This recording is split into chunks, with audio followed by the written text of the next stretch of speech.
Selecting the best possible monitor for home office and productivity use. Guys, awesome for tuning in.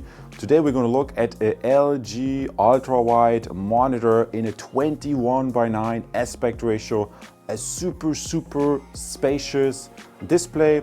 And as a small side note, as you have known by subscribing to my channel and looking at the other videos, it can be quite confusing when shopping for a monitor.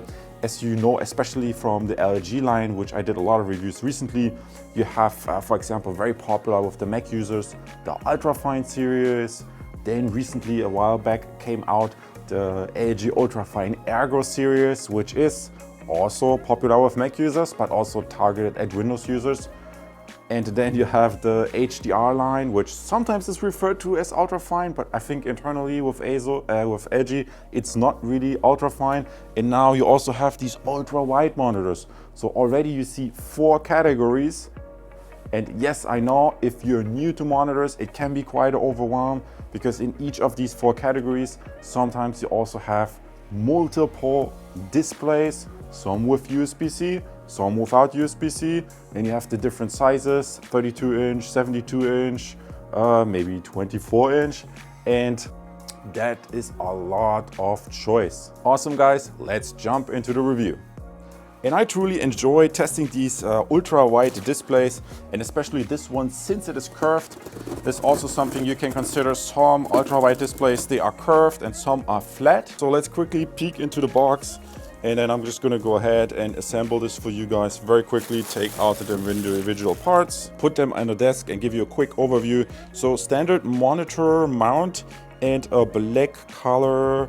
Here you have the manual, CD-ROM, power supply, really quick.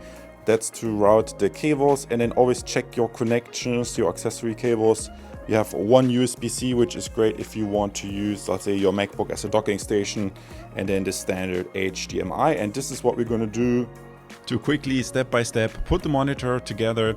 So you take this monitor stand, and the first thing you can do is put the bottom part and the top part together, very fixated by hand. And then after this initial, you use the screwdriver to really make sure it's tight and solid. And we can put the monitor stand on the desk. Looks very nice. Taking out the monitor itself, I like to put this on the back part and then very carefully grab it with one hand. Maybe you want to get some help here, but most importantly, don't try to put the monitor on the monitor arm from the front. What I always recommend is much easier to just take the whole monitor, go behind, and then you see exactly where to put it in, and you can very comfortably, easily put it into place. The first thing, the mistake number 1 that people can accidentally do when buying the best monitor possible is picking the wrong aspect ratio. This is a 21:9. You see, it's a 21:9 display. It's a very wide display. That's why it's called ultra wide. And those displays are good for gaming or productivity. And there is also an issue that I'm gonna explain to you in just a second. So that's point number 1, the aspect ratio. And point number 2, you see screen real estate. This is really good. These ultra-wide monitors are perfect to work together with like 2 documents. You could imagine like an accounting software here, and then maybe a receipt here. That would be a productivity case. Video editing is the same. Then you have the timeline at the bottom, but it's also important to pick the right settings. That's mistake number 2. If you buy a monitor, you always want to make sure you have configured it correctly. So in the settings menu, my recommendation is always to go to general, and lots of LG monitors have a smart energy saving feature. And this is something that from the factory comes with high, and I recommend you to switch this to off and see the difference because it conserves energy. If you have this energy saving luminance compensation algorithm on, and I think the image quality is better if this is turned off. Then also what's important to consider that I found with this display, opening up these settings real quick and zooming in real quick here so that you can see this a little bit better or very clearly. The standard picture profile, I mean, you know, if you just using it for casual use, it might not seem as important, but people who do video editing or work where the color representation is very important. Then it comes to the picture profiles, and the standard picture profile that this monitor comes from looks a little bit flat. The LG HDR WQHD looks a little bit flat, and as soon as you switch it to generic RGB, or in my case I like the Rec 709, the colors just have more punch.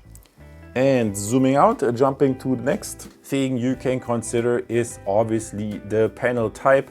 That's kind of tricky, and that's also why I used this particular display. It's a 21:9, it's an ultra-wide, and there are two categories, like I told you just a second ago, gaming or productivity. So which panel type you should use for what?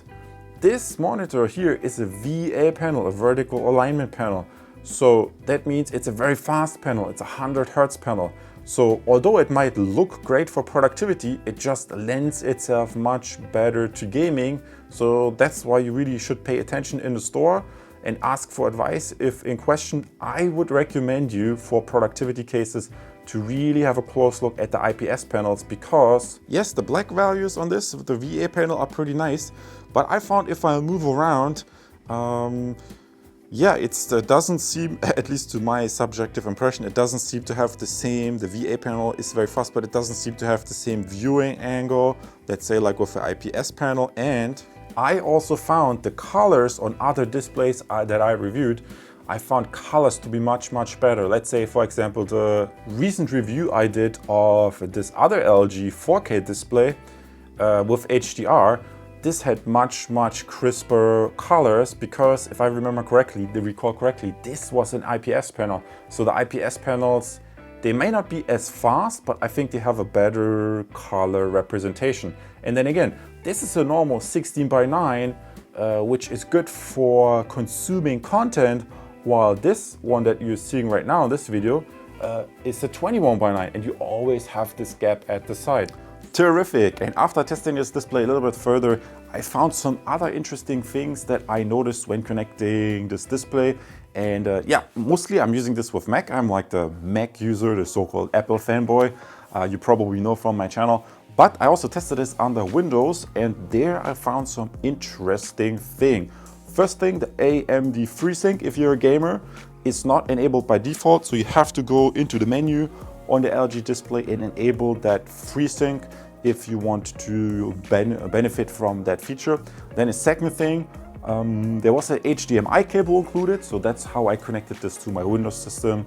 First with the HDMI cable, and what I noticed, I only was getting the 8-bit color depth and lower hertz. I didn't get the full 100 hertz.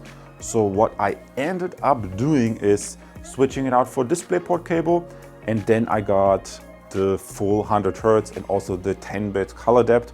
So that's also something you might want to consider, that if you really want to get the most out of the display, I recommend connecting it via either USB-C or a DisplayPort, because I mean, as you may know, over time, usually the displays were smaller, let's say 24-inch, full HD, but then as the display gets bigger and bigger, yeah, 27, 32-inch, or like these widescreen displays, obviously you have more pixels, and then you have multiple things adding up. So you have bigger and bigger displays, you have higher and higher resolution, full HD, WQHD, and then 4K, and you also have more color information. And these three things combined, bigger display size, higher resolution, and more color information, adding it all up, while in the past you may needed a certain amount of data, now the cable may have to transmit 4 times the data. Guys, this concludes the review. All in all, a nice display. Keep in mind, it's not an IPS display. I saw on some websites people claimed this was an IPS display, but no, it's a VA panel. I told you that before. Keep that in mind. And yeah, check out the other reviews that I made on my channel page right here. You can compare different displays. And also for tuning in, I'll see you in the next video. Take care.